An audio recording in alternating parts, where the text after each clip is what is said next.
Salut tout le monde. Aujourd'hui, on décortique l'intrigue palpitante de Percy Jackson, le voleur de foudre. On retrouve Percy au camp Half-Blood, où il fait une rencontre inattendue, son demi-frère Tyson, un cyclope. Mais la paix est de courte durée. Luc Castellan attaque le camp, révélant son plan machiavélique, détruire le mont Olympe. On apprend que Luc a empoisonné l'arbre magique protégeant le camp, un arbre de la défunte Thalia Grace, fille de Zeus. Annabeth découvre que la toison d'or peut le sauver. Dionyso, le directeur du camp, envoie Clarisse Larue à sa recherche, mais Percy, Annabeth, Tyson et Groover décident de la trouver en premier. Avant leur départ, l'oracle prédit qu'un enfant d'un des grands trois affrontera Luc, avec le pouvoir de sauver ou de détruire le mont Olympe.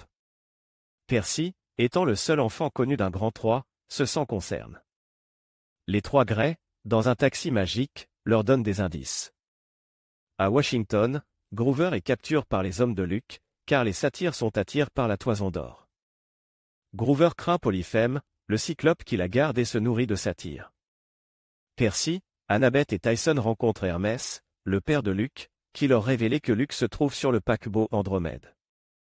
Hermès demande à Percy de demander pardon à Luc pour son absence paternelle.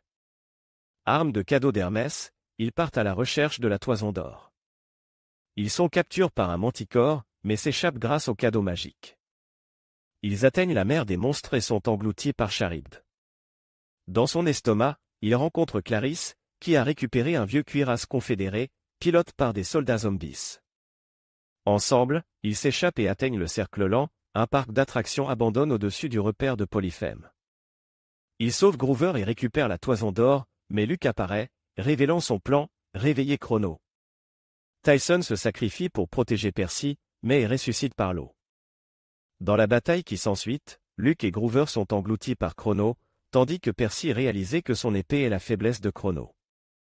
Il le blesse, le renvoyant dans son cercueil d'or. Luc tombe dans le repère de Polyphème. Annabeth est mortellement blessée par un manticore. Groover, Clarisse et Percy utilisent la toison d'or pour la ressusciter. De retour au camp Half-Blood, il utilise la toison d'or pour restaurer l'arbre, mais, surprise! Thalia est ressuscitée. Alors que tous célèbrent, Percy se rend compte que le destin du mont Olympe pourrait reposer sur les épaules de Thalia. Voilà pour l'intrigue. Qu'en avez-vous pensé?